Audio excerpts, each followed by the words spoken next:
everybody, welcome to another recap of The Bachelor, the most boring bachelor ever. It's hometown date time. So for the whole 2 hours we get to hear Ben go, "Oh really? Thanks for opening up to me."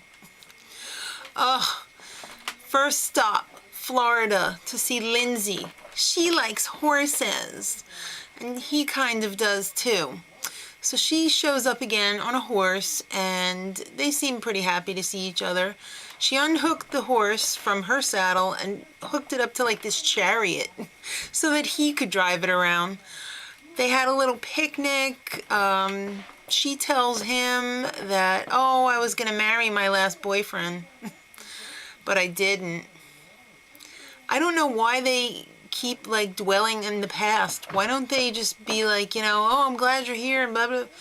Don't be like, well, I was dating this guy forever, and then no, we don't need to know. He doesn't need to know. I certainly didn't do that when I was dating my husband to be. It's not cool. So, is it just that they're so boring that they have to talk about the past because there's nothing going on in the present? They went and they met her parents, and the parents were all like, "Oh, you had your first date in San Francisco at the city hall? That's where we got married." And she was like, "Oh, really? Didn't you know where your own parents got married?" So weird. All right. So then the dad announces that they're going to have a chariot race, and he wants Ben to smack talk on him because it's okay. It was really kind of weird, too. Ben and Lindsay end up losing, which I find hard to believe, and they have to pull the cart back to the house. Ben talks to the parents. He pretty much asks permission from the dad. The dad doesn't really come out and say, "Yes, you have my permission," but it was pretty much implied.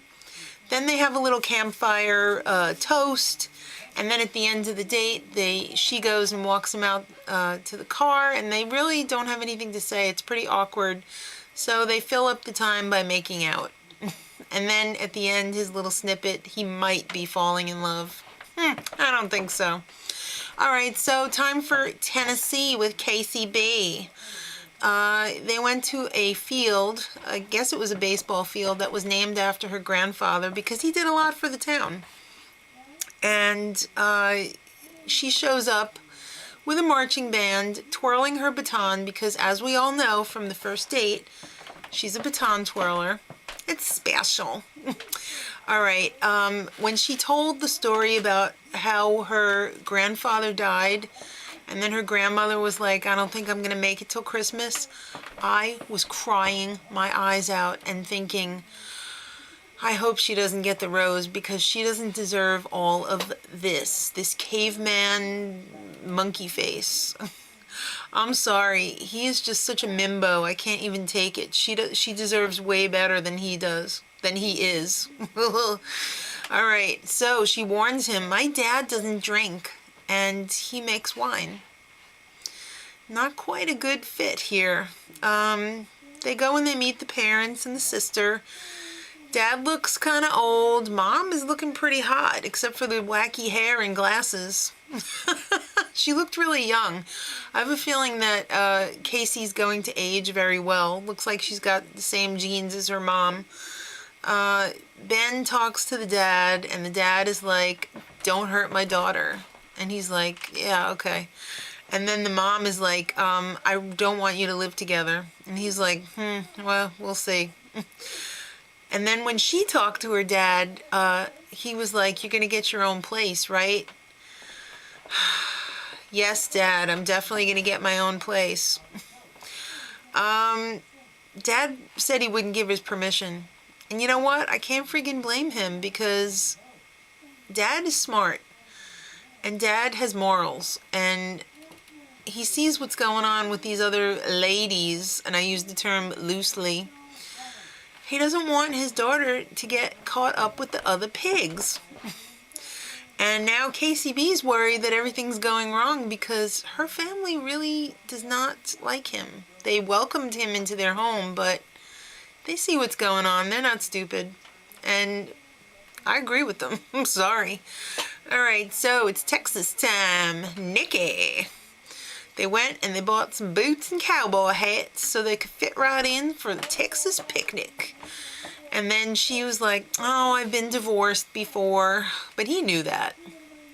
And she's scared for him to meet her parents because she's already failed at one marriage. You know, she doesn't want to disappoint her parents again by bringing home somebody who's going to, you know, potentially not work out. And she doesn't want her parents to go through the pain of her divorce again.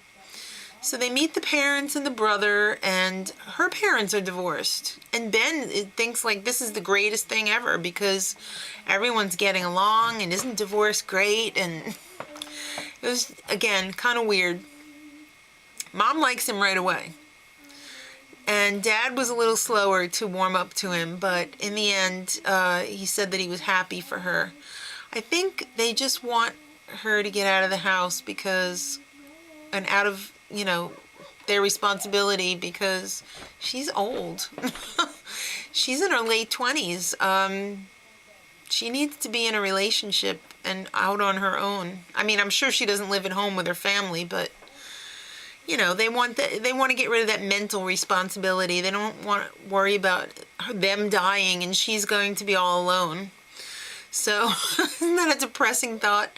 All right, so Nikki at the end drags him up to the bedroom, her old bedroom, I suppose, and is like, I'm in love with you. And he's like, okay, great.